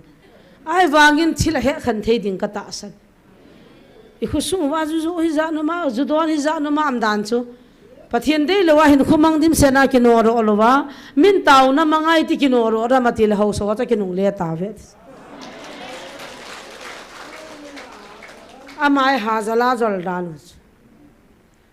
nam sipai lai viang pupa puzogam pa ko ma jong hi ga chiwa hilai hi sumang tawing ka ding bom khi tawing ta ga jol nam mu jo siu sumang de na siu ju zo ho yang sumang ding ju zo lo ding ju don jong na mau ju ne yang na mau thil zo jong na mau taw na mang jong na mau la sa jong na mau ai ta mi bor jo si na mau ha ma aki bor jo si na ma wai pi chu na phat so ham amin bol ding ai mi thilo nga ta wai pi chu na sumang go nam sumang de ne he lo ham ta don but sumang de tam hi me sumang de tama tam hi me ai cho khi pira na sumang da mi gen thei ta taw wa ti pi zo gam pa jong pathi ni thang wa thum ve hong ta ve tiu so zo kham ho mi gi lo ho I chai na u ma ma ho ai lai sumang da ga jol dan amo jong ni sia ai ki khop pi wa ai pi je vin pathi ni thang wa ve ai ti pi a chu I ham ga mu ta chu dam la la phone kha jong ki ho group khana ka mun ka ki pa da sei de bol din helo na zong to ki to phan taw na ma ho thuin sei te hin nam mai kha de ti pis nam sipai khanin pa sol khat ho la cha khat ke tai pho chu ki khai li le nu zo chu na zong ton ki tung thim be ne a di sei chu dem de tam hila tui bong langa zo zo si ko pho thivina nga sa tang ne ai cho kha dem lo pi wa yang sit bol ho dem lo pi wa hiza chu pathin in alungia la di za tu chunga tui bong khu pi bit he chu sei do hin ka ta chong sei do tang ka te bama se go no chu khat pa hung nia chu bamantam ta mi zawal thina da bama sego no chatui bonga hilaya ki sede nup loja ama bazar sung jonga se lo jo pathin zogam pan pathin he je ach ipia se tawam ki gingovin bamna sata agon tu saw seding inam tai ipiung titam asep go jong bona se ta chu azing athaya chapang pa bama se sa gut pau cha mala ma hong ki se do ta ke ho la ong ki se ta sumei ki pia ei se sa gut na hivin hilanga zogam pa atowa tauna man cha mu pha rovin agi chawin bol ngamai ta poetivin ka jam ta ve ama ho akuna report ki mu ei meeting sa de chamach apuna ke ya manjong ipiti ngai ta hi kati zai ti sula chubanga ki gong tup chanta bam ho jong ki situp ta bam koi go chun jo gam pa jo ka ki saven ka ti hong jan pathin me la mu cho kana to di jo ka ngata ko diro la building ho anoya mi zawal na thi du he bam ne wa ha na ha he hi chi cho koi ma sang ma chilaya aki phong thil ha chona seita thil ha tu seita san ho thil ha na ti ti wa a thil ha na to de ki sei do thei chu pathin chai hi nau cho ei ki cha je wa sei do chu me pathin mi te chu i kyang ta noi wai chu pha je wa chu a mola mo ki phung u chu me ai chilai ta chu na lung don nau chu me lung dong ta hi win ta jong ma ba na thilung lu ni khan nin a hongin kaw khat kaman honin kaw leng khat a sei ta ne to goli za kai ngai to jo se sei ta chu nana mo zo do adi jong phabe ba ki gong tu mam tan nana mo ngai lu lo zo do ding nagal mi teo to ki ho to a lin pin khat tu go jong am tai ti phai langa to ha go a nagal teo la pan sa jong no ho mi am tai ki ho to ka ki he to jing ve thilha kaw kai ji win gal lang mo pu kai jin ka he ti tu za na taw no ka manu chu nam lam kai ho nam si pe ho dinga gal hi pu te ngam ta chu ta he chang khat in peng ati le tu chu ngai za mo chu niep te ha za mai zam diu ka ho bung na tu chu khat cha bong bu ong pang di bo chu pathin lung de hin kho mango tin ki ngai lu tin ki dem po tin pathin ni pi sem lung lu tan ngai u ta katis thu ki phong ko na maran da na se hilo pe cho pathin laga ni vilu chu a sei sa sei ka ngai khop ka ngai lu ve ti cho sei sa he cho nagalo ka tu tang e ti ho sei sa he cho adang jong a sei hula hetivin khativin van mi te ki padan ki palo dan abona sei khula hi chu izui vai ta sanwa phat ta ingai ngai e kan sei so tan tam pi ka thil chit na mo nei da ka hung din ji chun tu ni boina adang hi pona bula bible an sim do che ex bungli chang som logo ma pana som ni chana isimu chu hi chi cho bule ama ho bol ta bangla aki bol thei ta pon bol mo ki danga bol ta win thu zo sile he ta win hi na chu i lo ding ham ta alung gel wa committee to cho chwa ho hil ho hi lam kai ho hi ai le dan tangutin amani hi manutin alu la je sumong mong cho amin pha lo na ding in sei taw te Jesu min phai vin ti tau te ativa hospital le zon chu ma tu ma ata san zo si ta tun su thip te go no cho ami pi hon kam mu sei lo thei kai po ve thip thei ta po nge ativa tu nai ho ta bangai peng kin ho hi ro lam kai hon su thip tau te venin ko yo tin dan po so tin khusunga no ro tau te ati i no ro zo lo i no ro ta ta vo i pi thong am viau ta ka ti chume an la amba ho hi ta sano da che na ti a ha che o vina ti a je chu amu chit pha wa cho ki khom na lam lin dung na sana piang ta cho pital hin jesu chu pathen hi ta sei ama ti lo wa hu hing na dang min dang am poi ta asap tho tho ai cho ma chi chiao cho ai cho Giêsu chân hu hing nam lo la kyang lam kai khat kai me thim pu kai me ke kwa ma hung tho ati cho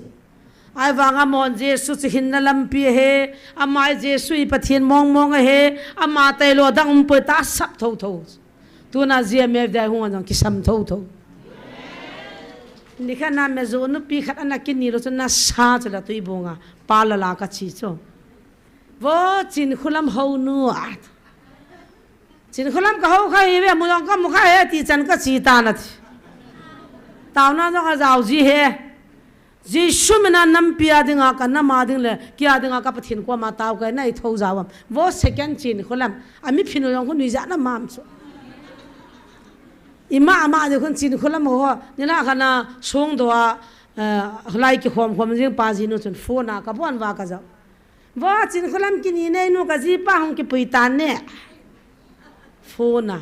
a chi wa chan kol ki na he vo ka mu se se ngai da mu vo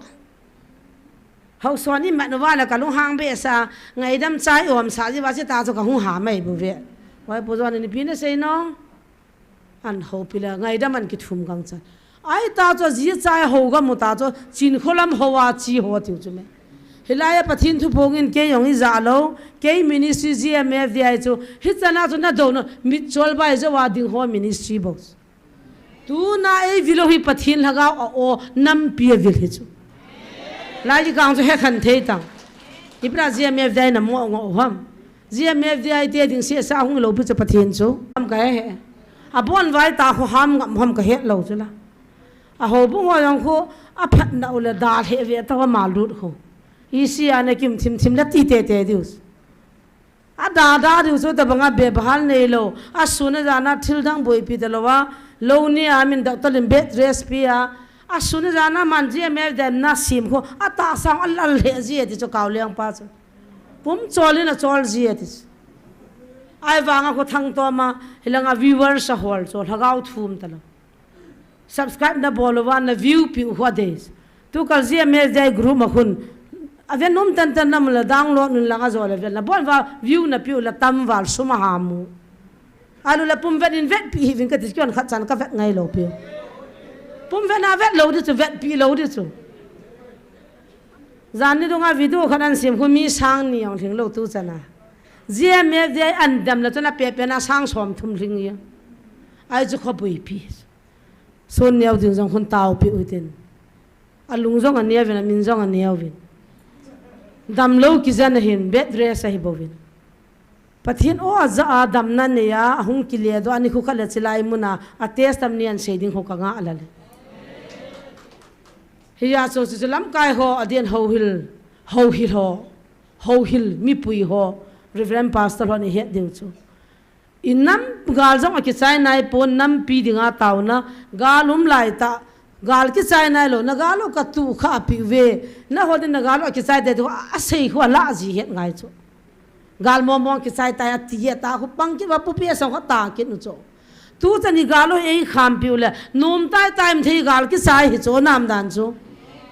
ei tu ki bio I ma sango sa that na lai I zot diu wa na lai pakai alunga hai lo le chi sanga kho chi ang lung na lai de nat na hi si za chum da hung lang na lai de hi ye chun ata san kham hon lungil tan pathen bealutin ho hil hon jong na mi su gan theo gam danga tu lai ta hin gam danga Christian ho ki su gan the zan hang chun ka loi ho ki khomna Punjab la hoin khat asu chim na bang police hoi tin na dingu vena su chim sa ven asu se pha ven chi don ati ven a chi ta tang jo ka chi ma cho ding mai mayo million pen pau India ga ma lian pen pa cho hun sung kha na lu nin na a ki cha khanum ti ne cho a ki cha pa na mu na dinga cho hun sung kha na ga lu ni ja a ma hun sunga lu ka cha dang se sin hun dang cha su si a chala dan chuna mu wa a ma cho hun kai da na ko gam danga pa na mu dinga ko ki pu sikit cho na ai wanga chu hilanga ha dang si sin hoina su sin wa Christian ho su gi ma wa khat pa de chen pastor pa lo lam na yang bol cho he che wa chu mi tam pi a eo ho khu Christian hi lo Hindu ma lung hang wa eo min pathian ho wa taw na mga hichit takalu pa ni pidana su boy hamat ibira min la sa ki pa Hindustan dan to ki tolo ham ki pa chu taw na man chu Hindustan dan to ki tolo wai pa na bom tia eo ho khu Hindu ma hi ya theiwa pathian an til do de so tu lai ta sip sei non gam danga Christian do hon Christian ho ha so asu gan theo hilanga ang lu thelo je wa hilanga pastor hon Christian ho ha so ai su gan the ho tha cha hon title nei ho lon nei hon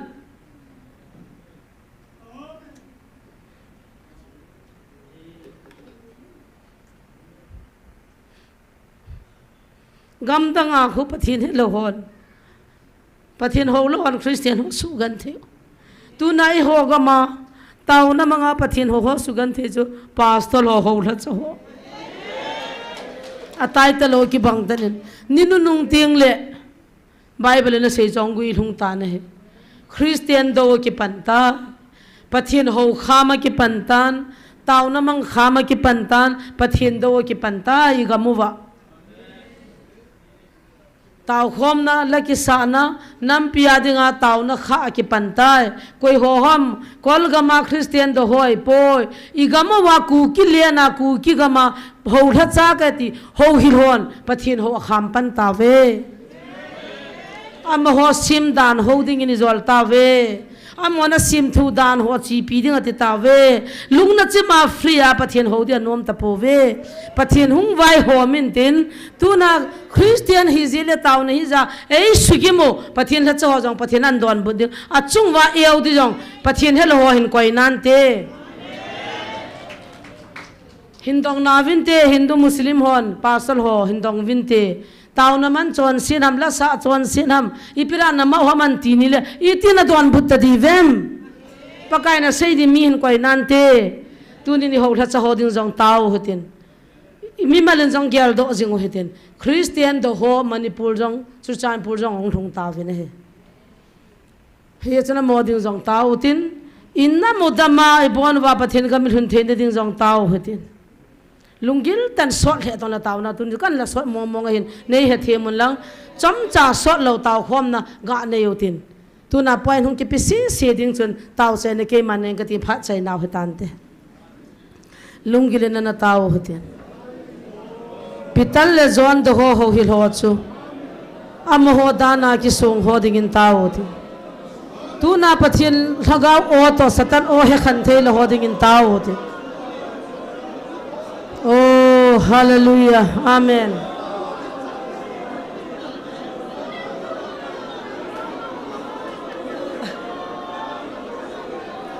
Jesu tunin ka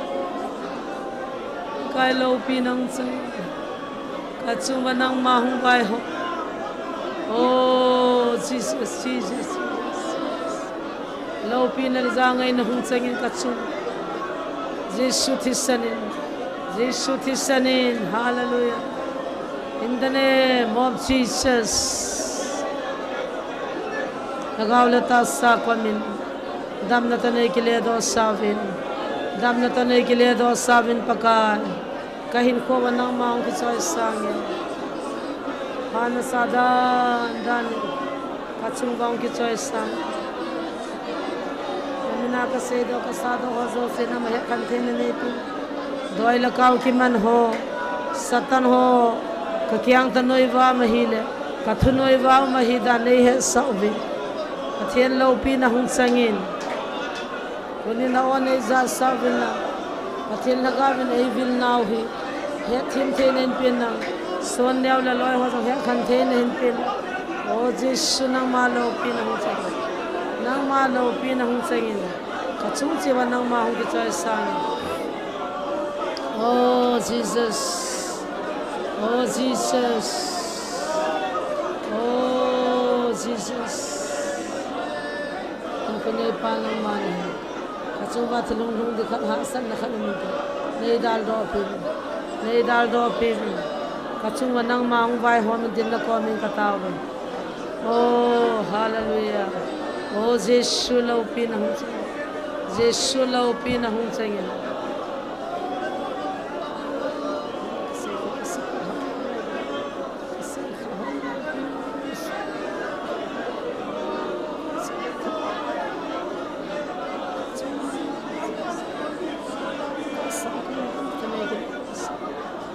kim chuma lâu pi na hung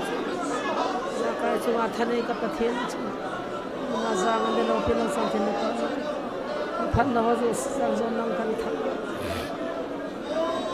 thak hil sit na kan ne te ho man he su ke sei them the na nei pe khan the na nei pen thi na kon lâu pi na hung chi kaw doi thila sanga ki man ho he pa nanga kon he them the na o pakai nama ka chung ba hung ki choice nama ka chung ba hung ki choice sang nama ka chung wa lâu pi na hung chi Giêsu Christ Giêsu Christ Giêsu Christ o kamial mau satan Giêsu hallelujah hallelujah hallelujah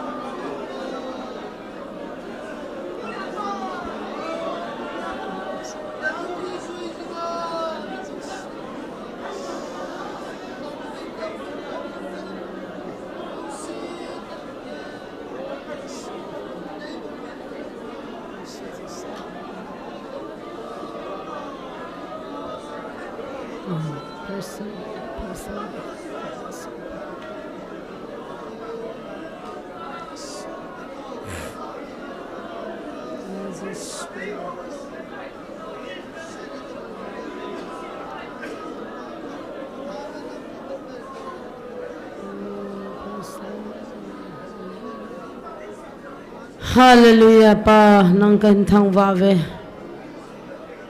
leya mi hinga na hung la ya ei that do di na hung nia panin wa no ya boi na hung e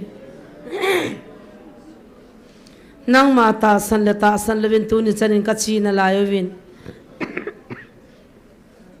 Giêsu chu pathe nai poi ta pang ho tu ni chanin pang na la yo win gam tip gam thunga ki gela Giêsu chu da gol lang hi pathe nai poi ta pam jong tu ni chanin am na lai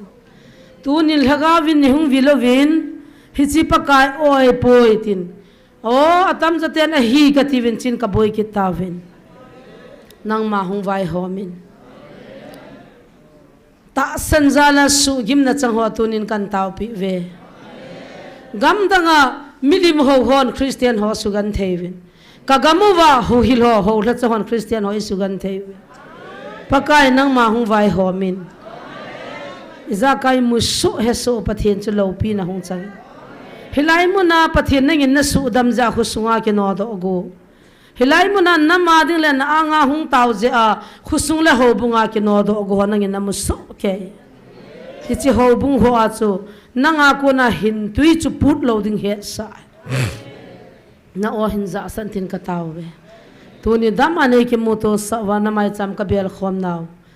kalhin lal naw bola pana atop chan ka bol khel ni ngai dam winang na lo pin na ka se do phat thei bo di win na zre Giêsu minin ka hung taw ve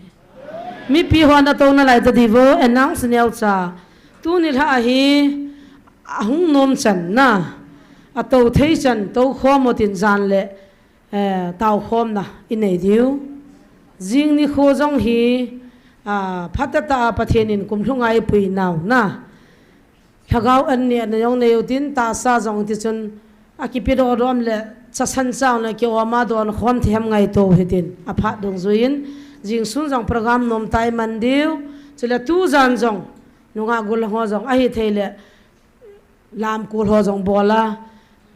nom ta ki pa ta pathin na hung kham khamin hobunga program ne yam ho cha khopon hobung lang jong pai mo hin na a ong tha hung nom chan ni tha ting le an ne chai pung gi le ki panote na ale pung sagi ti di wan pung za na dei wa mo pung sagin ki panutin hilaya taw khom na an ne ute ti chu he sa na kan nei pai pai he